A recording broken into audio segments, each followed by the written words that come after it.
Today on Robert's Guitar Dungeon, we're checking out the Dragonfly Pedalboard from Holeyboard.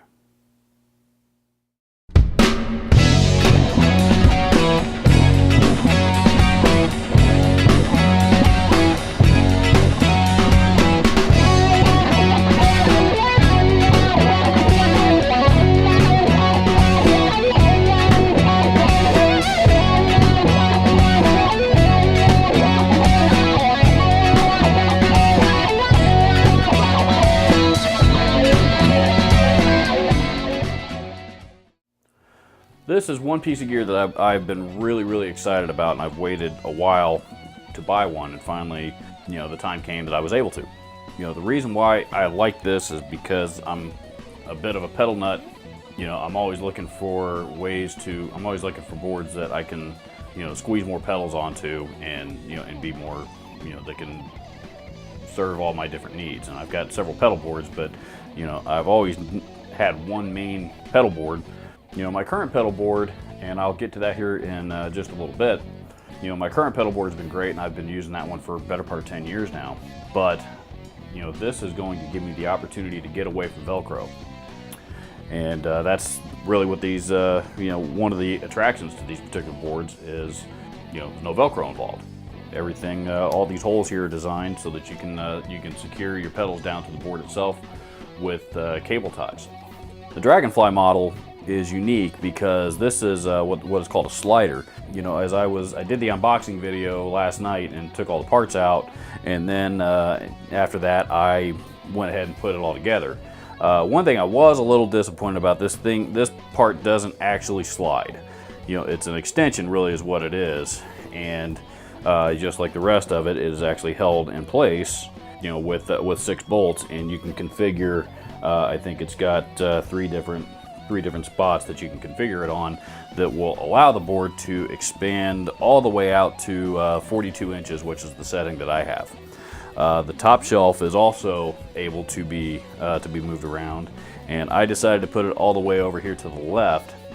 That way I've got room for all my different expression pedals, and my larger pedals and stuff will be able to fit all over here together.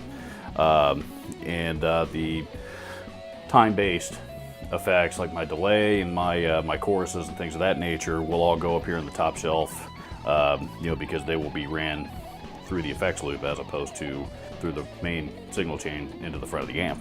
This is made of, I believe it's called 6061 aircraft grade aluminum. It's very solid and also very lightweight. The board itself is, I don't know what that is, maybe 4 or 5 pounds. I'm able to hold it one finger very easily, and that's good. And it's the other thing I've noticed just by moving it around is, there's not a lot of give to it. It doesn't bend a whole lot, if any. So it's very solid. One thing I have noticed that just since taking it out of the box, and I haven't put any pedals on it or anything yet, but there's already some scratches just from getting moved around a little bit, which is not a big deal because once I get this thing loaded up with pedals, number one, you're not going to see it. Number two, that's just going to continue over time because, again, with getting away from Velcro and moving to a cable tie system, part of the reason why I want to do that is so that I can interchange pedals relatively quickly and relatively easily. So, and without having to, again, deal with the messiness of Velcro and all the residue that that tends to accumulate on the back of pedals from it and all that kind of stuff. So this will allow me to keep everything nice and clean and streamlined. Another feature about it that I liked, it has these the rubber feet on the bottom of it, which may not seem like that's all that special of a feature. However, they are going to raise the board up off the ground by probably about 3/4 of an inch. And that's useful to me because I want to be able to run my cables from one pedal to the next underneath the board and hide them underneath, and raising the board up off the floor just that much will give me enough clearance to do that without it interfering with how it sits flat on the floor. So, to me that's very useful. One concern that I do have before I even start before I even start building this thing, and right there where the slider meets the base, the main part of the base, there's probably about 1/8 of an inch difference in height there. So I'm hoping that I don't have a, or if I do have a pedal that lands right over there, right on the top of it, I'm hoping that that doesn't cause anything significant as far as, whether or not the pedal will secure properly and still be able to be used. And I also have the same concern with the 2 bolts that are used to hold the slider in place in this section. There's 6 of them total, 2, 4, and 6. These bottom 2 these top 2 obviously I'm not too worried about because they're underneath the shelf. I'm not real sure how that's going to work out yet, so that's one of the things we're going to play with. The other thing that I did like about this is, again, my other pedal board is also a 2-shelf, 2-tier pedal board, and what's nice about it is I've always been able to mount my power supplies to the bottom or underneath the back tier. However, it is it's having to mount them to the bottom of it. It's a little difficult to get my hands in there to, one of them, there's a switch that you have to turn on, and that's always been a real tight fit for me, and I have to have that thing in there a certain way so that the power outputs are facing the direction that they need to go. This one I'm going to actually be able to mount them both right next to each other underneath the top tier, so as opposed to on the bottom. So I think that's going to actually give me a lot more room to be able to operate them as I need to. This is going to be cool. I'm very, very excited about this. A couple of things about Holeyboards. Chemistry Designwerks, the company that makes them, they're from what I understand, they're a real small company based out of St. Paul, Minnesota. And the guy that started it is a diehard pedal junkie like me and has dedicated his life to researching and developing materials that are optimal for guitar players to use for pedal boards. And they have a whole line of Holeyboards. They have another model called the Wide M3 that I almost went with, and it's not quite as wide as this one, and it doesn't adjust like this one does. And I was real close to buying that one, and I decided at the last minute to spend the extra money and get this one. Because this was actually my first choice. I just didn't want to spend the extra money on it. I decided at the last minute to go ahead and do it. The wide M3s, the M3 series, are actually made of a different material. I think this is the only one they make that's made out of aluminum. Did the research on their website and all that stuff, but I couldn't find one single video on YouTube about the Dragonflies yet, which I believe this is their newest model. When you buy the pedal board itself, it had a big package on the inside, that had a big sack of hardware that obviously is, I used to assemble it, and it had this little rubber piece here, which wasn't even in the part sheet. I believe this actually goes on the inside of this handle on the top shelf to give you a little bit smoother surface to grab when you go to transport it. I decided to leave it off for right now because I want to get all my pedals on there first and make sure that this doesn't get in the way first. It comes with that, and it also comes with what looks like about 12 or 15, 20 something cable ties in here that obviously I'm going to use to secure my pedals. It also comes with a instruction guide on how to assemble it and how to everything that's supposed to come with. And to kind of show you how big of a company they are. This is exactly how it came, and it was folded in half in the parts bag, just like that.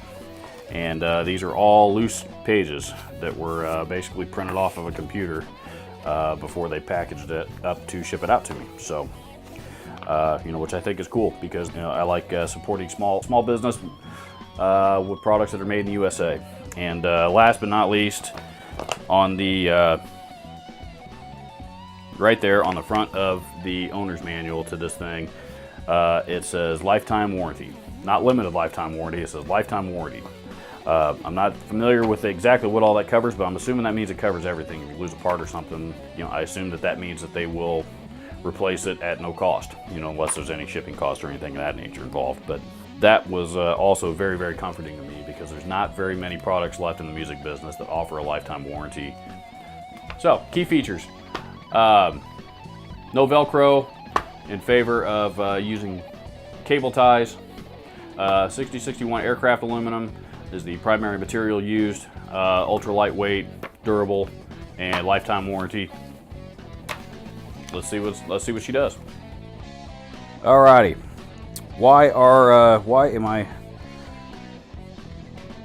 what's my reason for doing this? Well, I'll show you.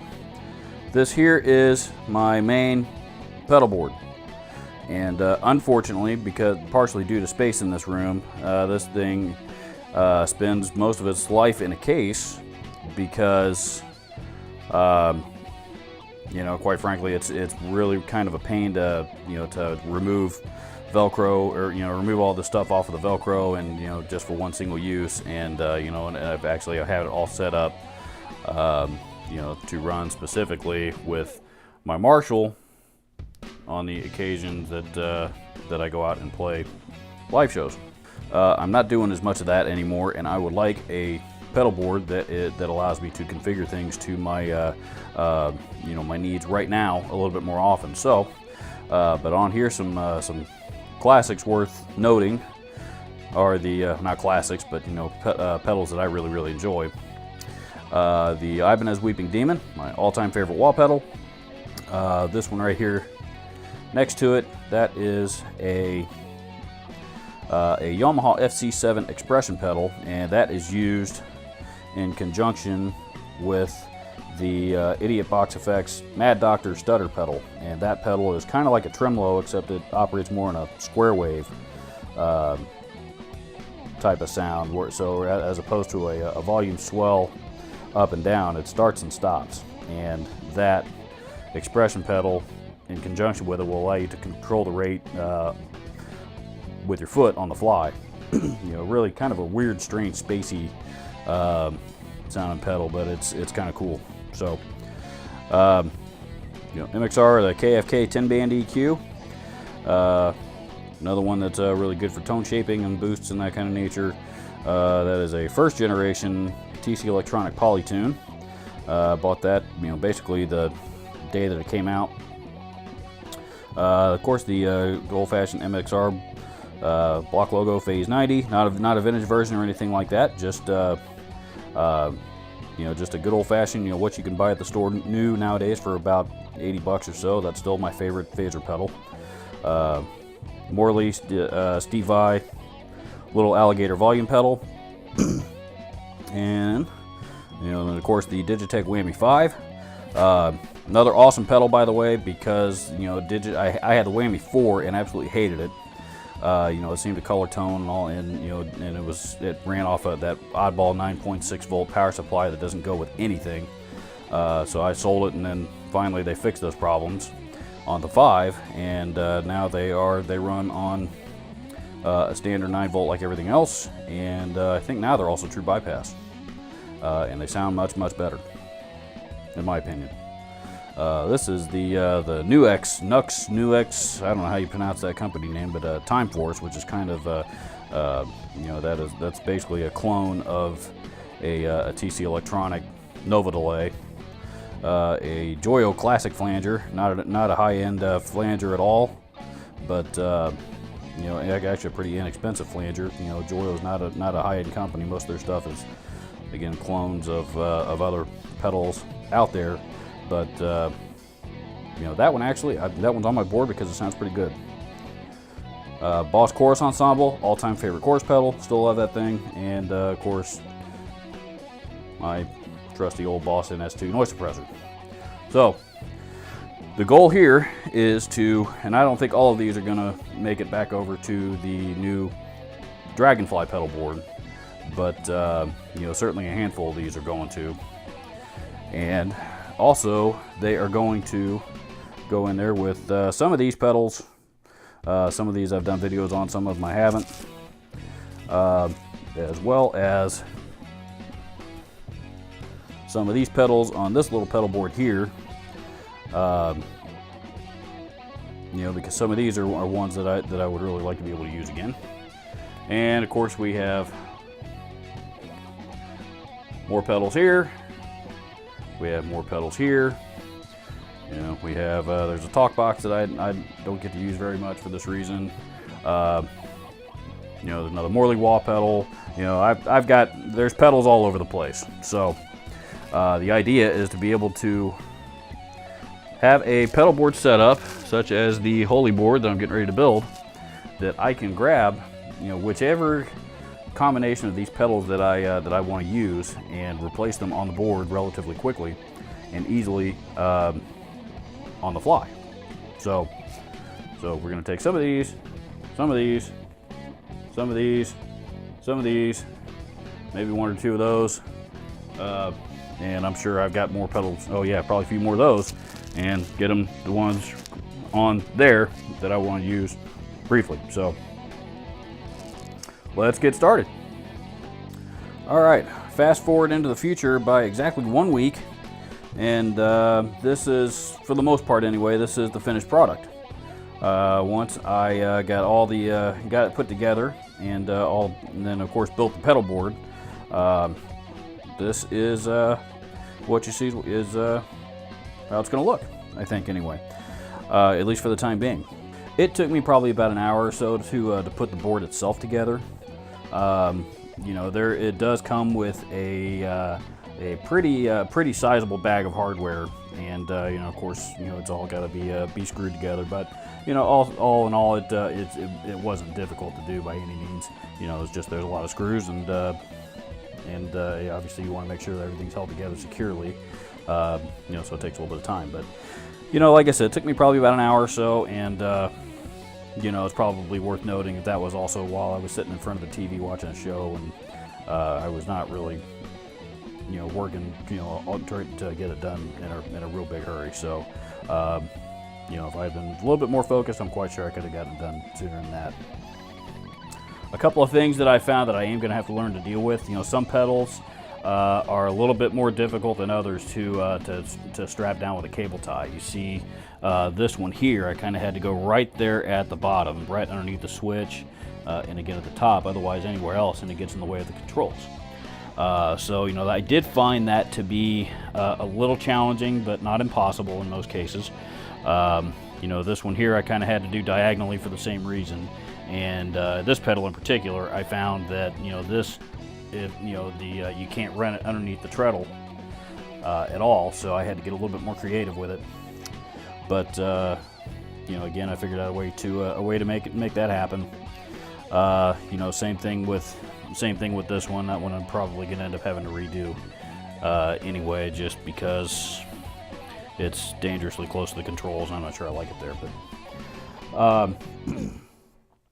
that was probably the most challenging thing that I found. I do kind of wish that I had, you see where, kind of the bottom part of one of my power supplies anyway, at the bottom, underneath the shelf is. And I do kind of wish I had mounted those first and ran power. I found probably the most difficult thing with this pedal board was running all the power cables, because I wanted to keep it out of the way, clean and out of the way, and all that kind of stuff. So what I ended up doing, what I wanted to do is what I did, which is, see that?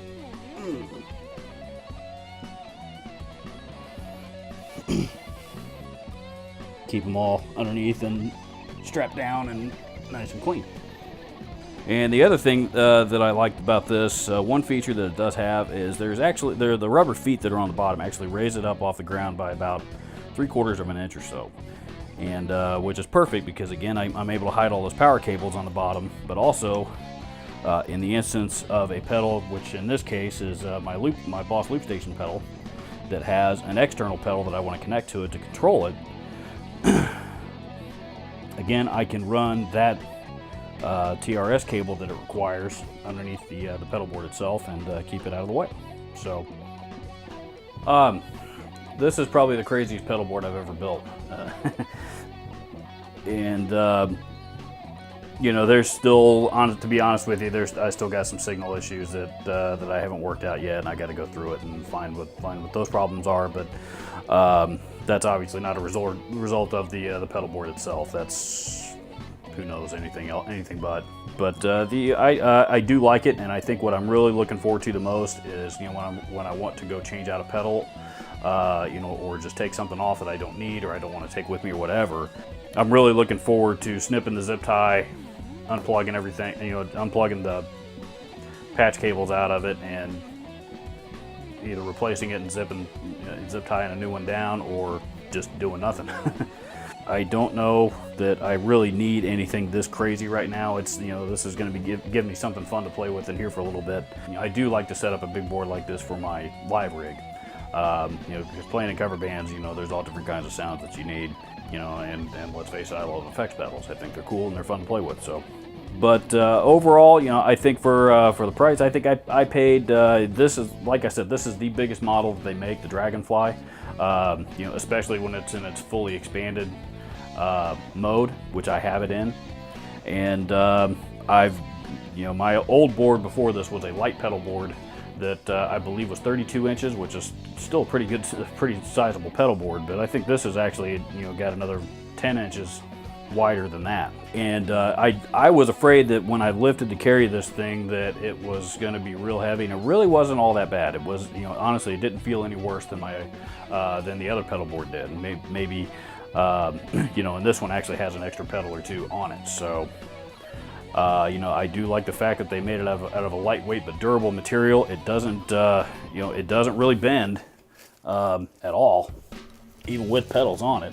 There's a little bit of give, but nothing serious. But so far, in the early stages, I think that this is going to be exactly what I'm looking for, which is durable, lightweight, a place that I can store a place that I can mount my power supplies and not take up board space, and also an easy way to route and hide cables and keep everything nice and clean looking and easily accessible on top. And right now I think that this is going to serve all those purposes. Time will tell, but so far I'm very happy with my purchase.